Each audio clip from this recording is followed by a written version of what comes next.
Assalamualaikum warahmatullahi wabarakatuh. Perkenalkan, saya Nina Noviana dari Fakultas Ilmu Kesehatan, Program Studi S1 Keperawatan dari kelas karyawan.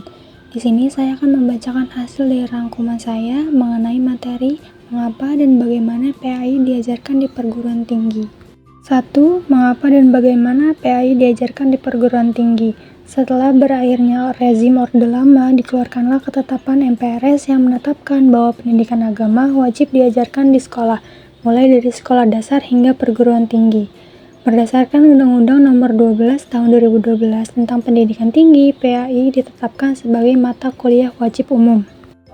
2. Menelusuri konsep dan cara pembelajaran agama Islam di perguruan tinggi. PAI bertujuan membentuk mahasiswa agar memiliki pemahaman dan kesadaran beragama yang benar, tidak sekedar menjadi proyek formalitas atau menara gading. Ditekankan pentingnya menelusuri dasar pemikiran dan kontribusi pembelajaran agama Islam di lingkungan kampus. Menurut aspek psikologi, manusia cenderung beragama atau teis dan yang tidak atau ateis. Menurut aspek sosial budaya, masyarakat Indonesia terdiri dari dua kelompok besar, yaitu masyarakat santri yang religius dan masyarakat priai dan abangan lebih sekuler dan adaptif terhadap budaya kolonial.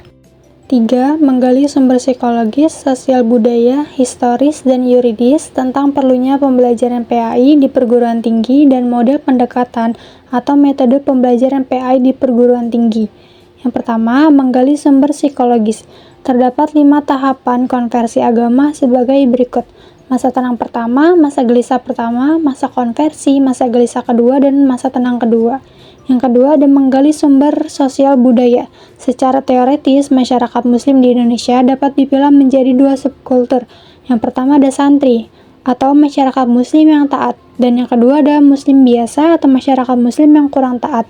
Yang ketiga ada menggali sumber historis. Secara historis, bangsa Indonesia memiliki 2 sistem pendidikan.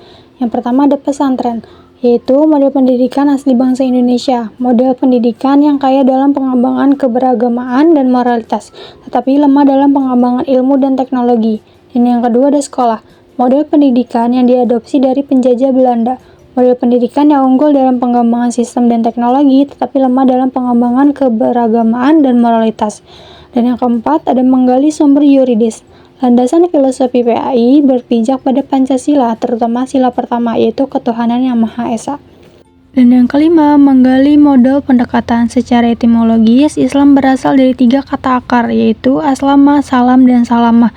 Kata Islam mengandung makna berserah diri atau tunduk patuh, menciptakan rasa damai, dan menempuh jalan yang selamat. Secara terminologis, Islam adalah agama yang diturunkan oleh Allah Subhanahu wa Ta'ala kepada Nabi Muhammad SAW.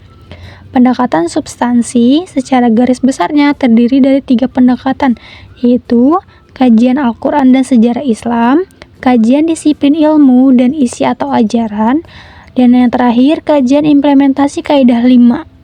Adapun pendekatan proses pembelajaran agama secara garis besarnya terdiri dari 3 pendekatan, yaitu studi kaidah 5, metode tipologi agama, dan studi tematik Al-Quran dengan Al-Quran digital. 4. Membangun argumen tentang perlunya dan bagaimana PAI diajarkan di perguruan tinggi.